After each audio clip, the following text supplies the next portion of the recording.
أعوذ بالله من الشيطان الرجيم. بسم الله الرحمن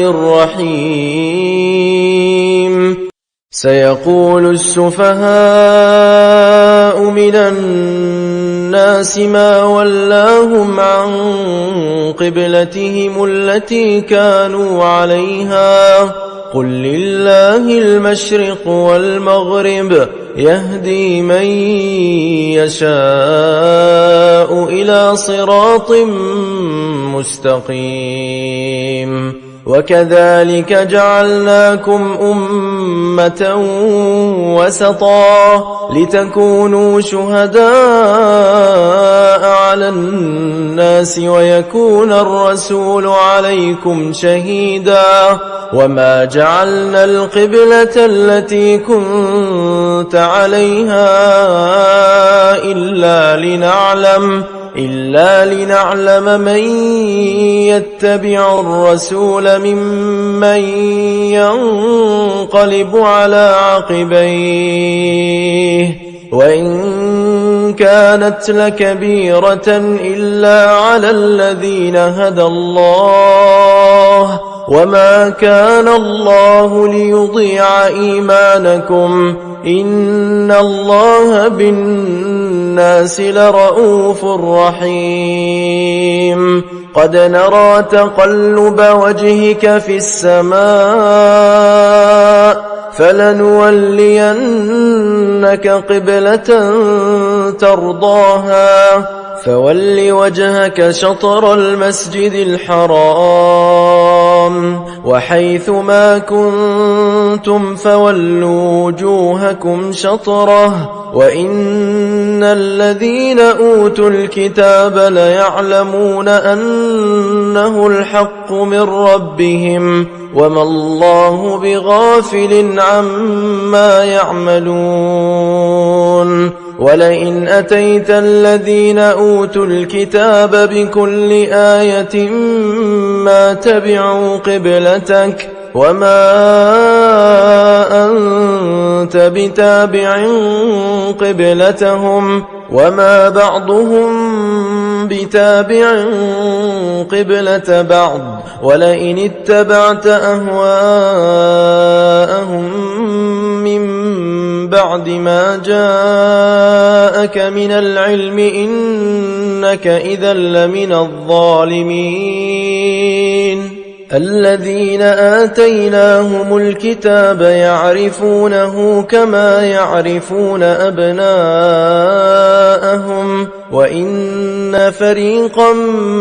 منهم ليكتمون الحق وهم يعلمون. الحق من ربك فلا تكونن من الممترين. ولكل وجهة هو موليها فاستبقوا الخيرات أينما تكونوا يأت بكم الله جميعا إن الله على كل شيء قدير. ومن حيث خرجت فول وجهك شطر المسجد الحرام وإنه للحق من ربك وما الله بغافل عما تعملون. ومن حيث خرجت فول وجهك شطر المسجد الحرام وحيث ما كنتم فولوا وجوهكم شطره لئلا يكون للناس عليكم حجة إلا الذين ظلموا منهم فلا تخشوهم واخشوني ولأتم نعمتي عليكم ولعلكم تهتدون. كما أرسلنا فيكم رسولا منكم يتلو عليكم آياتنا ويزكيكم ويعلمكم الكتاب والحكمة ويعلمكم الكتاب والحكمة ويعلمكم ما لم تكونوا تعلمون فاذكروني أذكركم واشكروا لي ولا تكفرون يا أيها الذين آمنوا استعينوا بالصبر والصلاة إن الله مع الصابرين ولا تقولوا لمن يقتل في سبيل الله أموات بل أحياء ولكن لا تشعرون ولنبلونكم بشيء من الخوف والجوع ونقص من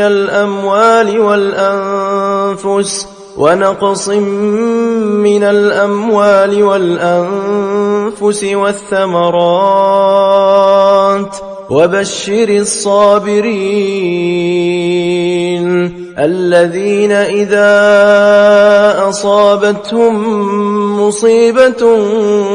قالوا إنا لله وإنا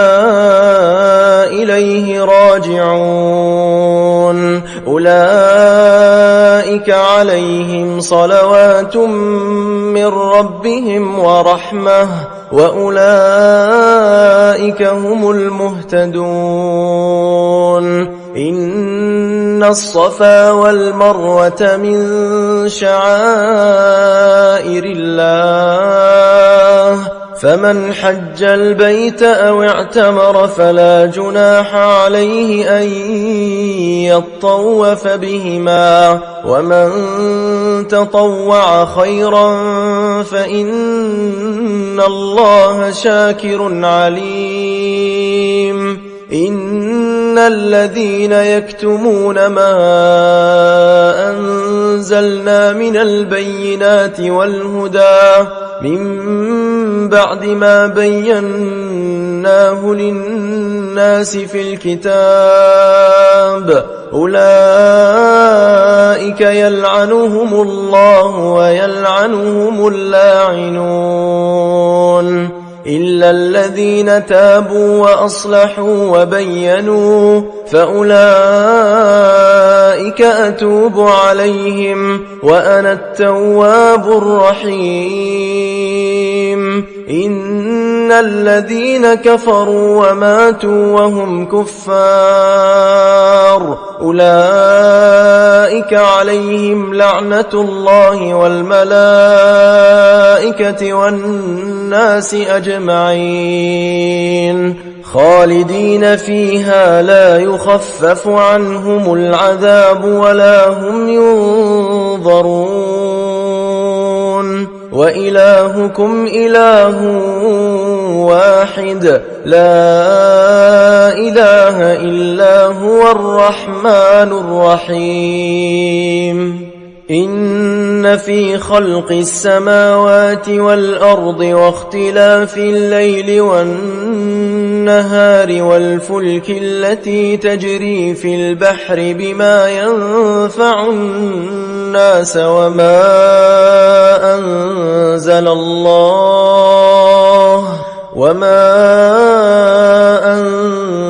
الله من السماء من ماء فأحيا به الأرض بعد موتها وبث فيها من كل دابة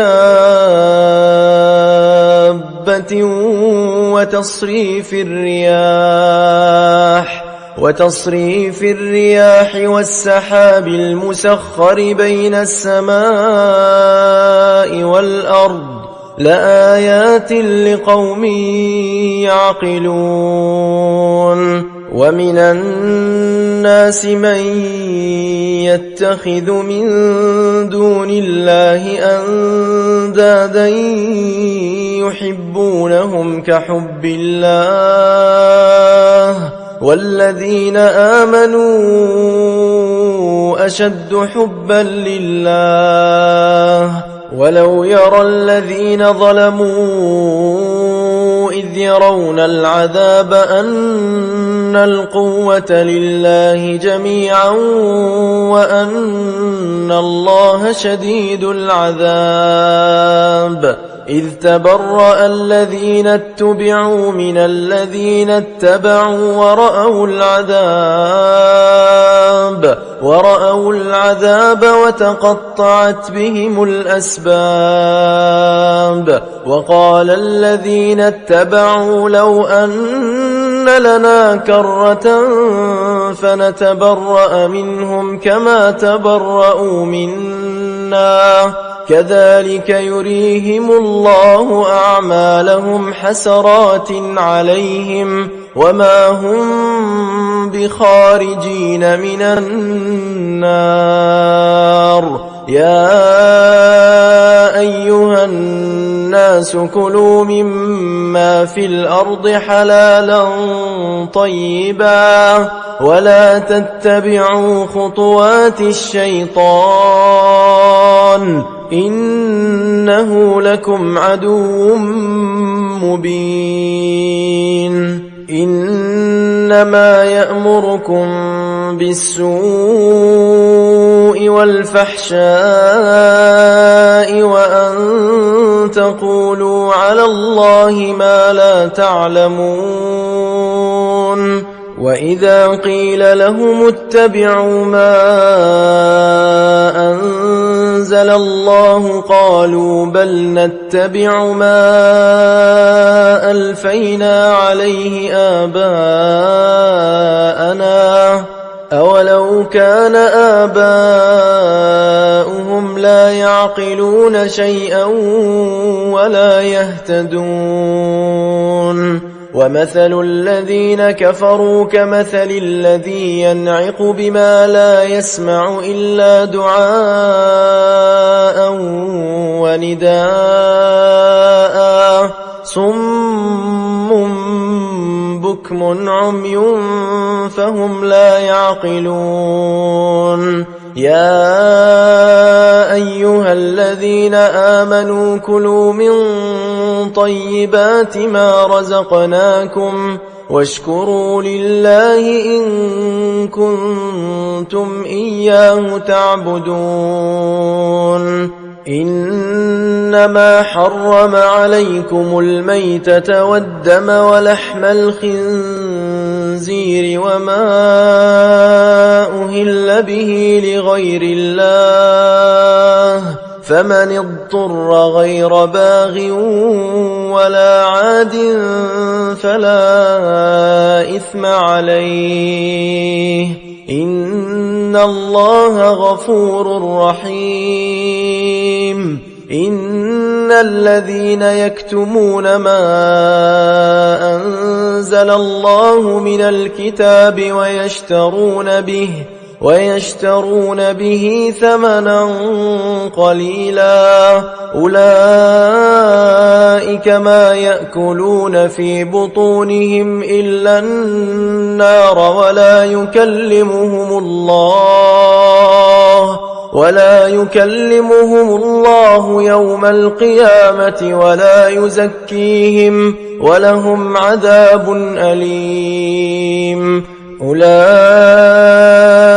الذين اشتروا الضلالة بالهدى والعذاب بالمغفرة فما أصبرهم على النار ذلك بأن الله نزل الكتاب بالحق وإن الذين اختلفوا في الكتاب لفي شقاق بعيد. ليس البر أن تولوا وجوهكم قبل المشرق والمغرب ولكن البر من آمن بالله واليوم الآخر والملائكة والكتاب والنبيين وآتى المال على حبه ذوي القربى ذوي القربى واليتامى والمساكين وابن السبيل والسائلين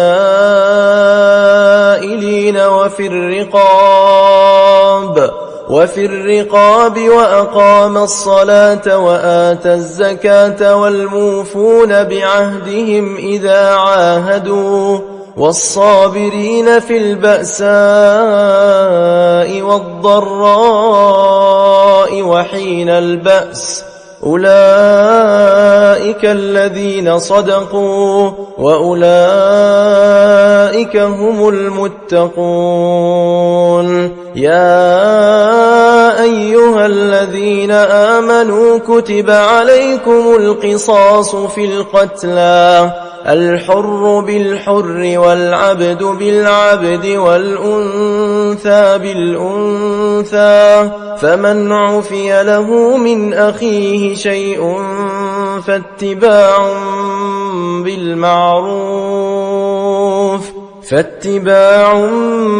بالمعروف وأداء إليه بإحسان ذلك تخفيف من ربكم ورحمة فمن اعتدى بعد ذلك فله عذاب أليم ولكم في القصاص حياة يا أولي الألباب لعلكم تتقون كتب عليكم إذا حضر أحدكم الموت إن ترك خيرا الوصية للوالدين والأقربين بالمعروف حقا على المتقين فمن بدله بعدما سمعه فإنما إثمه على الذين يبدلونه إن الله سميع عليم فمن خاف من موص جنفا أو إثما فأصلح بينهم فلا إثم عليه إن الله غفور رحيم يا أيها الذين آمنوا كتب عليكم الصيام كما كتب على الذين من قبلكم لعلكم تتقون أياما معدودات فمن كان منكم مريضا أو على سفر فعدة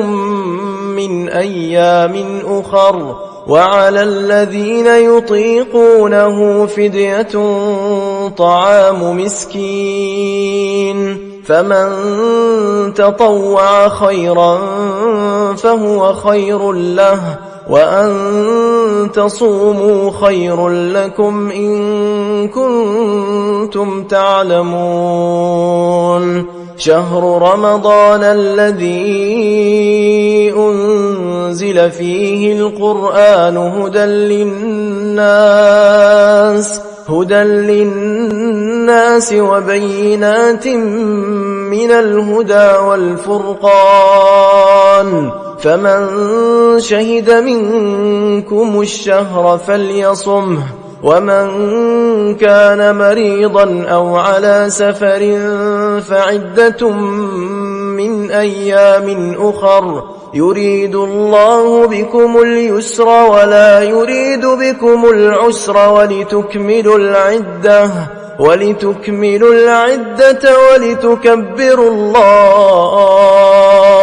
ولتكبروا الله على ما هداكم ولعلكم تشكرون وإذا سألك عبادي عني فإني قريب أجيب دعوة الداعي إذا دعان فليستجيبوا لي وليؤمنوا بي لعلهم يرشدون أحل لكم ليلة الصيام الرفث إلى نسائكم لباس لكم وأنتم لباس لهن علم الله أنكم كنتم تختانون أنفسكم فتاب عليكم وعفى عنكم فالآن باشروهن وابتغوا ما كتب الله لكم وكلوا واشربوا حتى يتبين لكم الخيط الأبيض من الخيط الأسود من الفجر ثم أتموا الصيام إلى الليل ولا تباشروهن وأنتم عاكفون في المساجد تلك حدود الله فلا تقربوها كذلك يبين الله آياته للناس لعلهم يتقون ولا تأكلوا أموالكم بينكم بالباطل وتدلوا بها إلى الحكام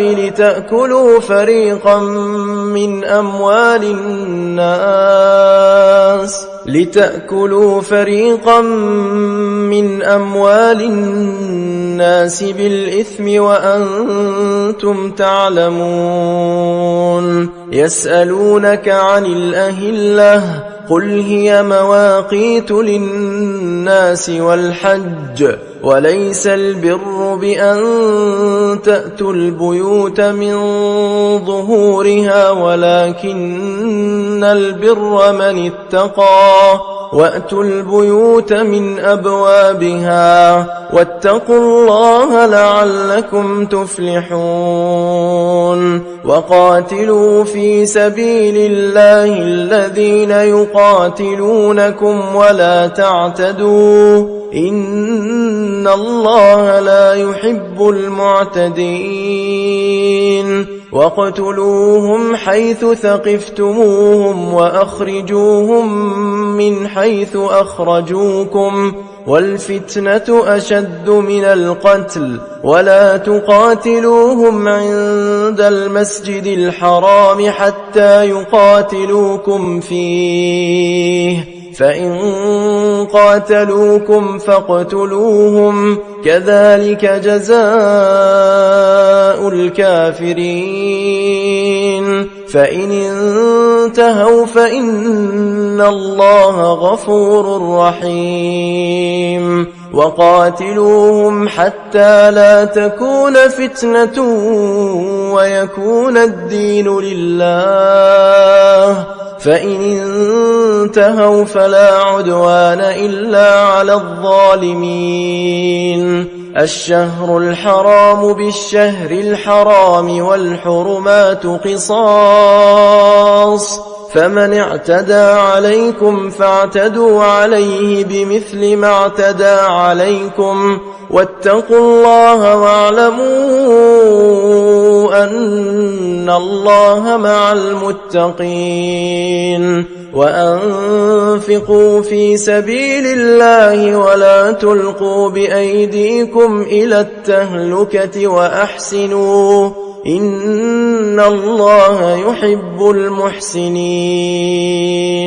وأتموا الحج والعمرة لله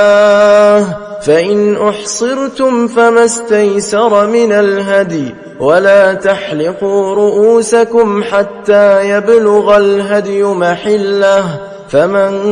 كان منكم مريضا أو به أذى من رأسه ففدية من صيام أو صدقة أو نسك فإذا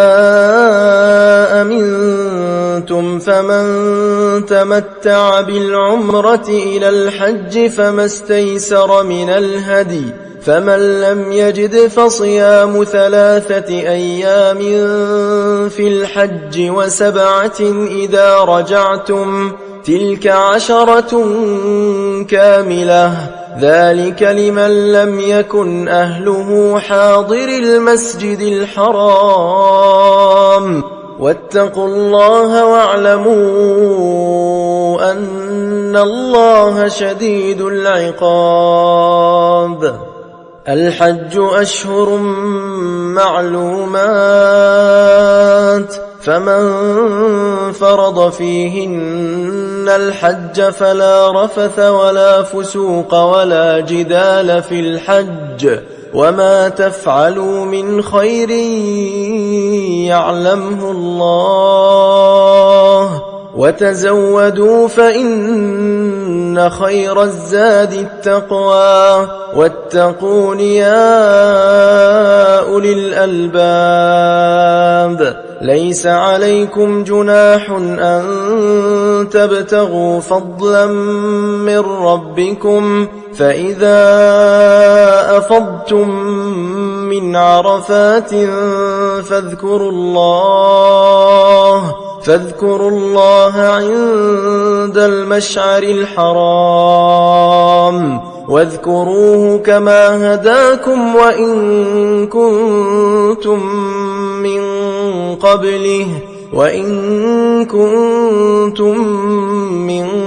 قبله لمن الضالين.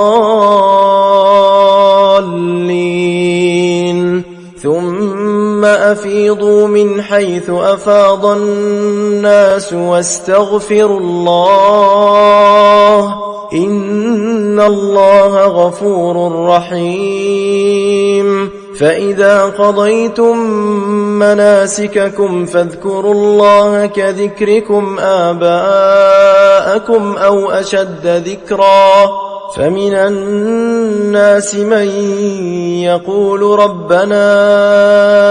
آتنا في الدنيا وما له في الآخرة من خلاق،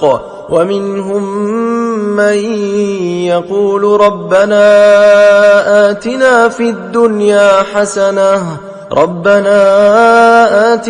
الدنيا حسنة وفي الآخرة حسنة وقنا عذاب النار. أولئك لهم نصيب مما كسبوا والله سريع الحساب. واذكروا الله في أيام معدودات، فمن تعجل في يومين فلا إثم عليه، ومن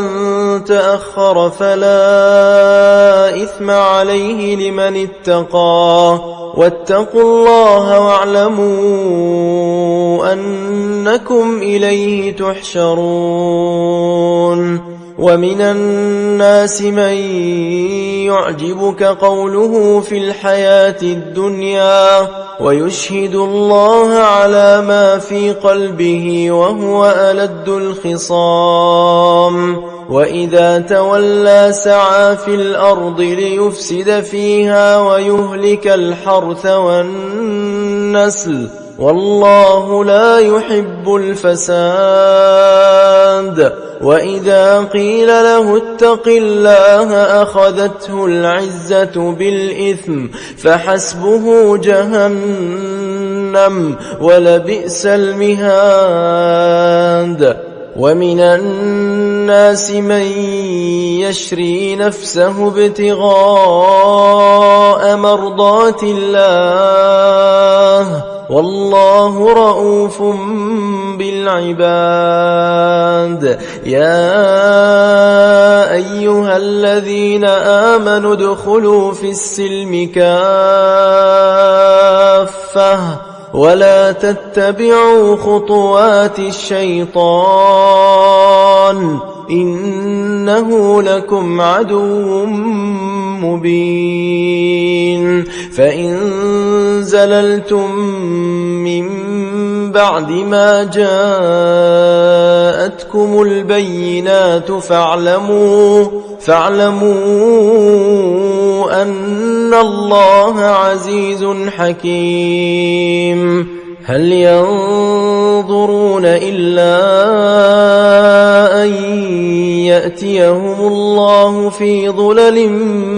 من الغمام والملائكة وقضي الأمر وإلى الله ترجع الأمور. سل بني إسرائيل كم آتيناهم من آية بينة ومن يبدل نعمة الله من بعد ما جاءته فإن الله شديد العقاب. زين للذين كفروا الحياة الدنيا ويسخرون من الذين آمنوا والذين اتقوا فوقهم يوم القيامة والله يرزق من يشاء بغير حساب. كان الناس أمة واحدة فبعث الله النبيين مبشرين ومنذرين وأنزل معهم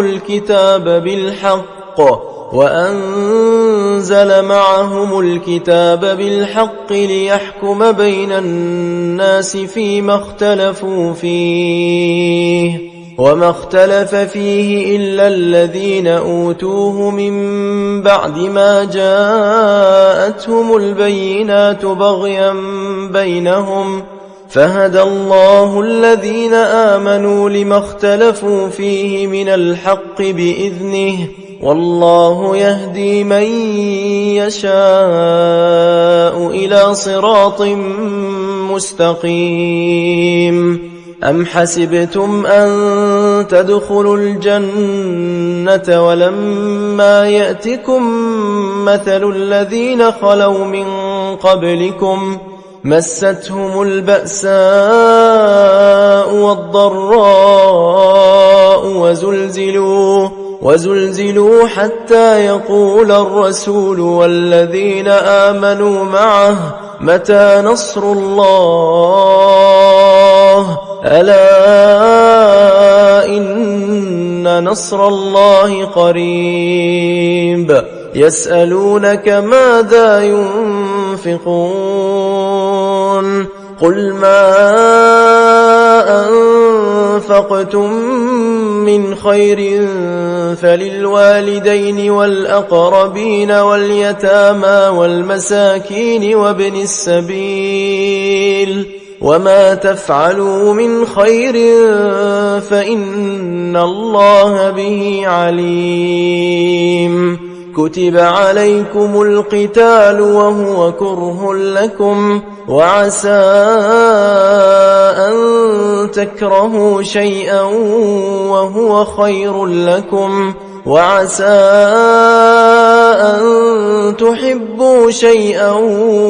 وهو شر لكم والله يعلم وأنتم لا تعلمون. يسألونك عن الشهر الحرام قتال فيه قل قتال فيه كبير وصد عن سبيل الله وكفر به والمسجد الحرام وإخراج أهله منه أكبر عند الله والفتنة أكبر من القتل ولا يزالون يقاتلونكم حتى يردوكم عن دينكم إن استطاعوا ومن يرتدد منكم عن دينه فيمت وهو كافر فأولئك حبطت أعمالهم في الدنيا والآخرة وأولئك أصحاب النار هم فيها خالدون. إن الذين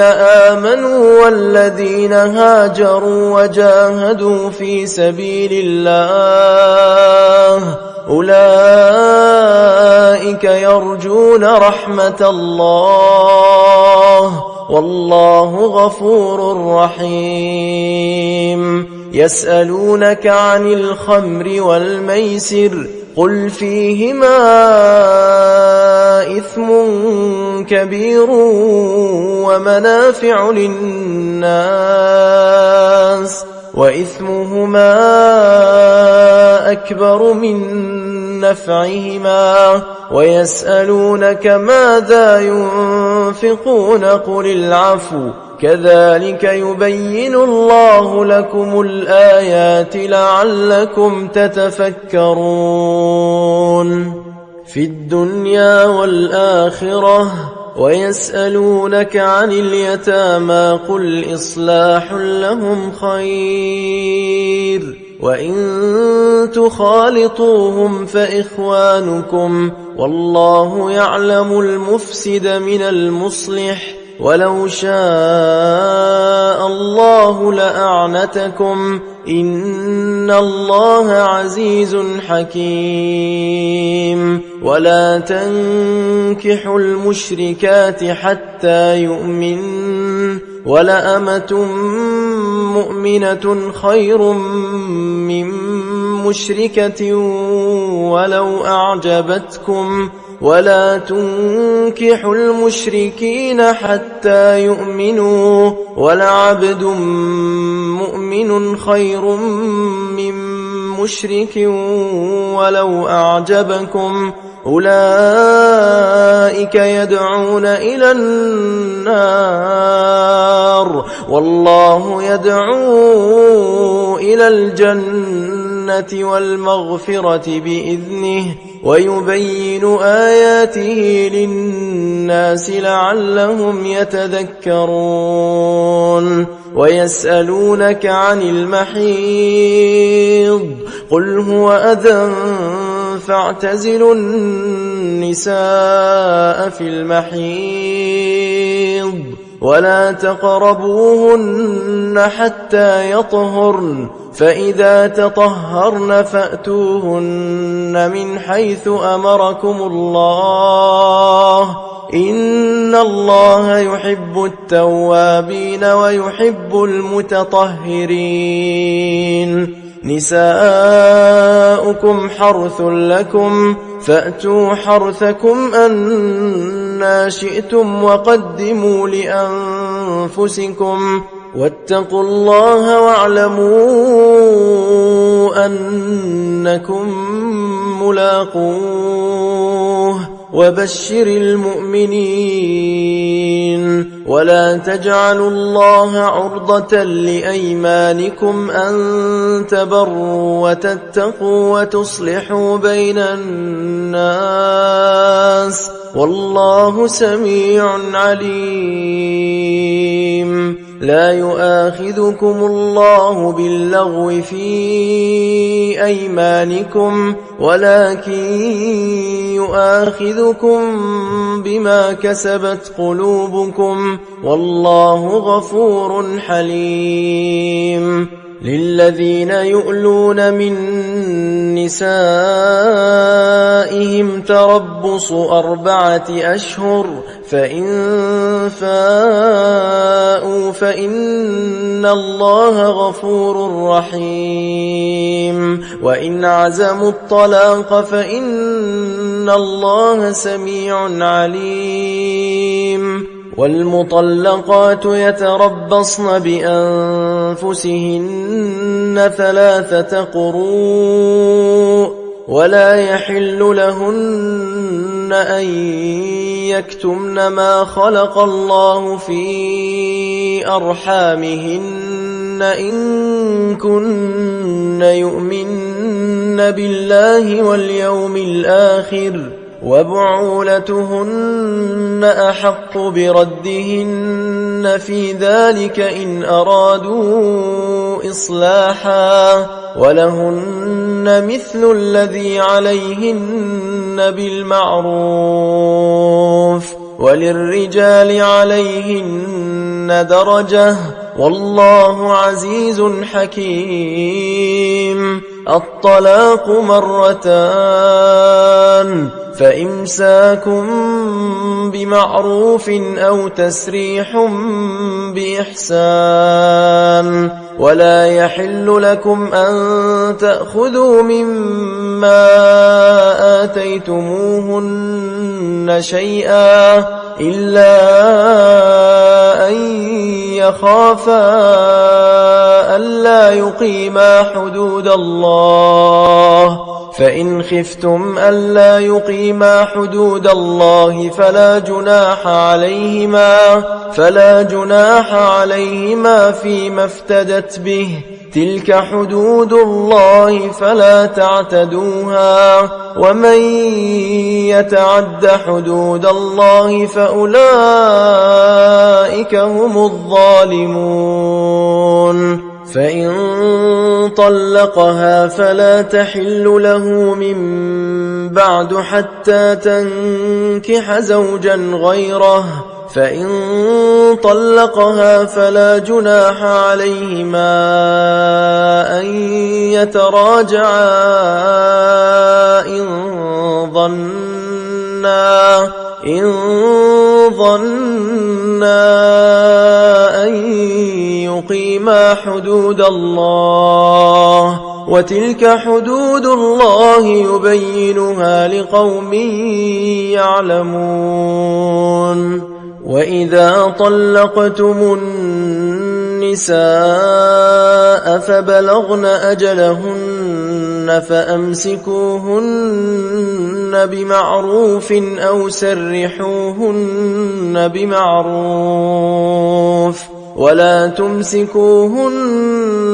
ضرارا لتعتدوا، ومن يفعل ذلك فقد ظلم نفسه. ولا تتخذوا آيات الله هزوا، واذكروا نعمة الله عليكم وما أنزل عليكم من الكتاب والحكمة يعظكم به، واتقوا الله واعلموا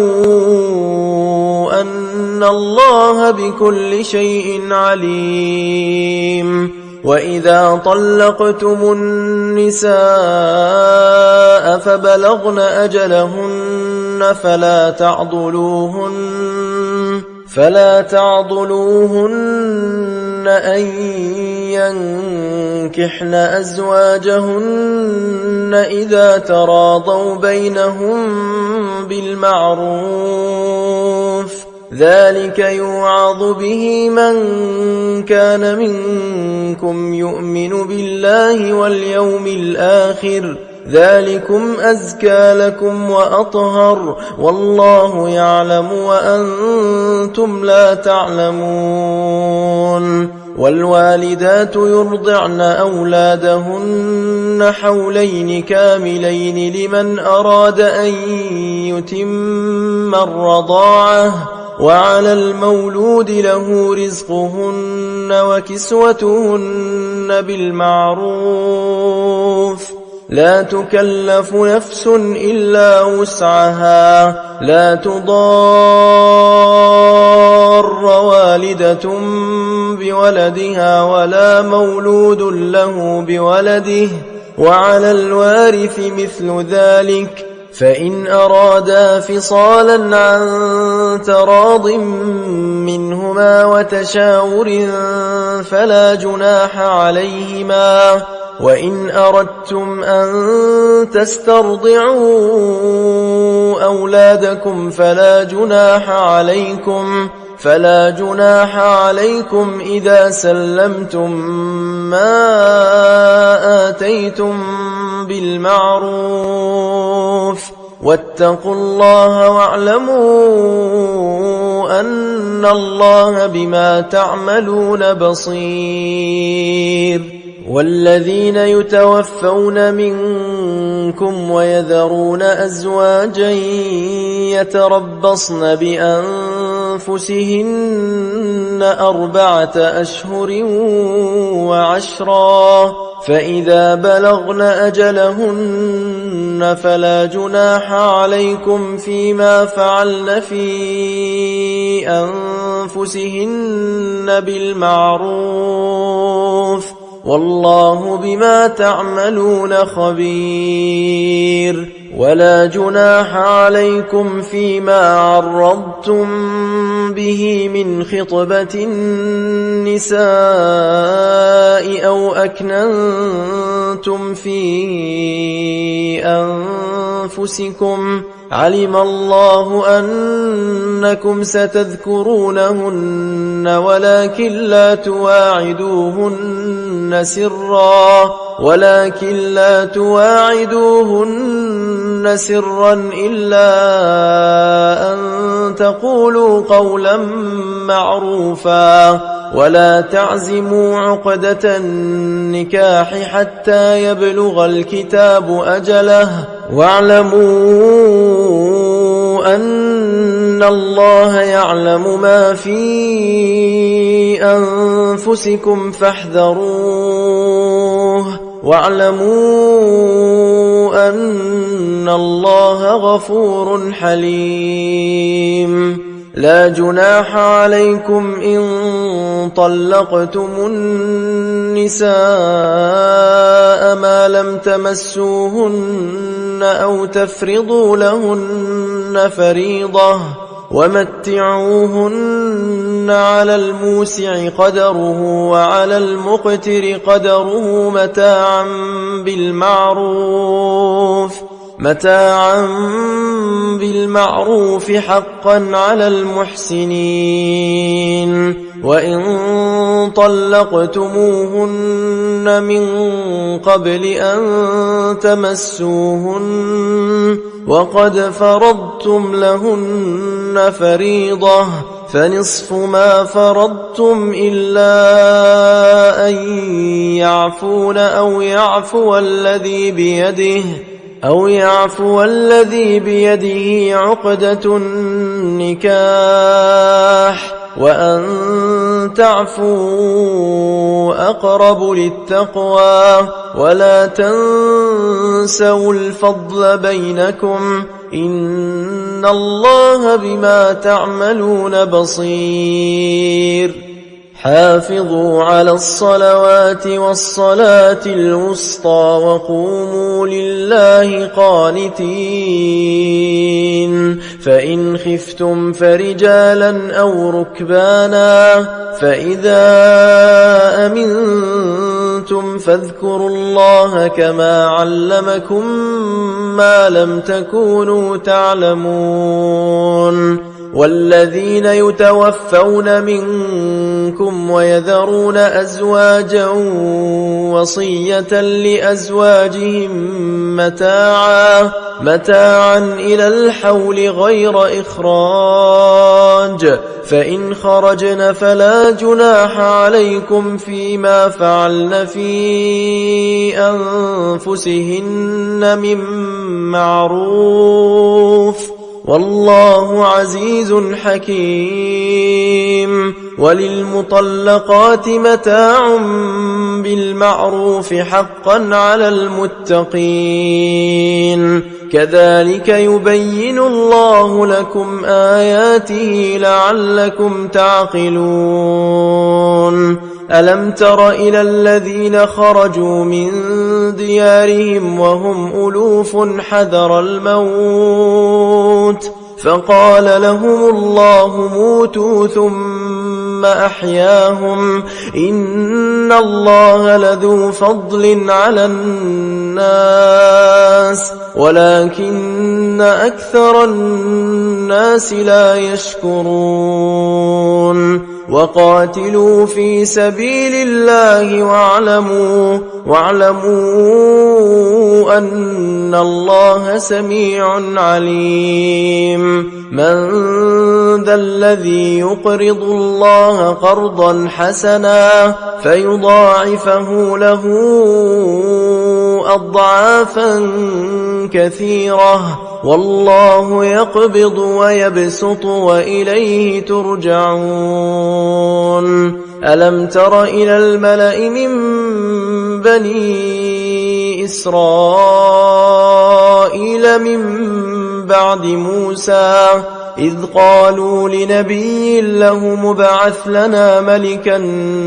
نقاتل في سبيل الله قال هل عسيتم إن كتب عليكم القتال ألا تقاتلوا قالوا وما لنا ألا نقاتل في سبيل الله وقد أخرجنا من ديارنا وأبنائنا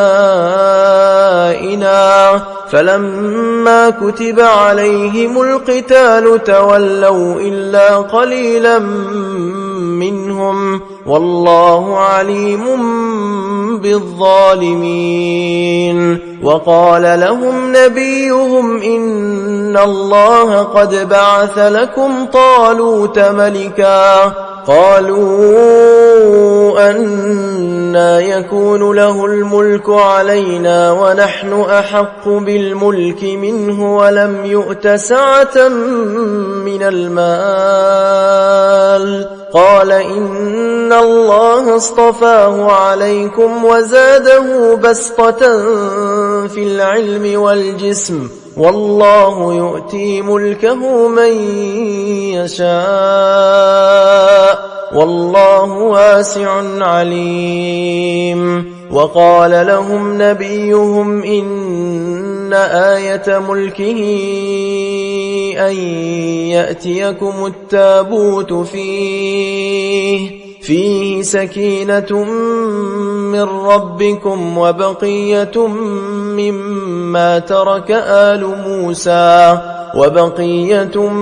مما ترك آل موسى وآل هارون تحمله الملائكة إن في ذلك لآية لكم إن كنتم مؤمنين فلما فصل طالوت بالجنود قال إن الله مبتليكم بنهر فمن شرب منه فليس مني ومن لم يطعمه فإنه مني إلا من اغترف غرفة بيده فشربوا منه إلا قليلا منهم فلما جاوزه هو والذين آمنوا معه قالوا لا طاقة لنا اليوم بجالوت وجنوده قال الذين يظنون أنهم ملاقو الله كم من فئة قليلة غلبت فئة كثيرة بإذن الله والله مع الصابرين ولما برزوا لجالوت وجنوده قالوا ربنا أفرغ علينا صبرا وثبت أقدامنا وانصرنا على القوم الكافرين فهزموهم بإذن الله وقتل داود جالوت وآتاه الله الملك والحكمة وعلمه مما يشاء ولولا دفع الله الناس بعضهم ببعض لفسدت الأرض ولكن الله ذو فضل على العالمين تلك آيات الله نتلوها عليك بالحق وإنك لمن المرسلين